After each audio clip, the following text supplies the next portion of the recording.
আসসালামু আলাইকুম। ওয়ালাইকুম আসসালাম। সুজন ভাই কেমন আছেন? ইনশাআল্লাহ আল্লাহ রাখেছে ভালো।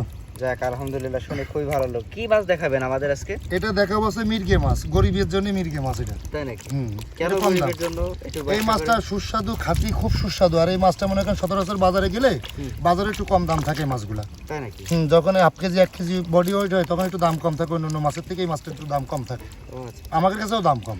কেমন সেটা? এটা আমরা এখন 250 টাকা কেজি বেচতেছি। 250 টাকা কেজিতে কত পিস পাবো? সর্বনিম্ন আপনার মনে করেন 150 পিস। একটু দেখান তো আমাদের। এই দেখেন মাছটা দেখেন। এই দেখেন।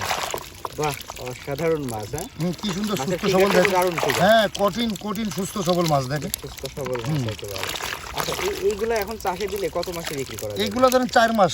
4 মাস? হ্যাঁ, 4 মাস এগুলো। এত চঞ্চল যে এটার পাত্রে রাখাই যাবে না। না, খুব। আচ্ছা, এরা কি খায় সাধারণত? এই আপনার খোল ভুসি, তারপরে দেখা যাচ্ছে ফিড, যা খাবেন তাই খাবে এরা। একক করতে হবে না? হ্যাঁ, মিশ্র করা যাবে? না মিশ্র এগুলা। এর সাথে আর কি কি করা যাবে? এর ভিতর সব রকম রুই, মির্গে, কাতলা, সিলভার, ব্রিকেট, গ্লাস কাপ সব রকম একভাবে করা যাবে। এটা হচ্ছে মহাজন বাঁচানো মাছ। তাই? কারণ এ যদি আপনি 20 কেজি মাছ ছাড়া হয় পুকুরি, তা ধরেন সর্বনিম্ন জাল যতই জাল টানুক না কেন, এই মাছ কখনোই মনে করেন সব উঠবে না। তাই নাকি? সব উঠবে না, কারণ কি জানি যখনই জাল টান দেবে তখনই দেখা যাচ্ছে অল্প অল্প কিছু করে উঠবে।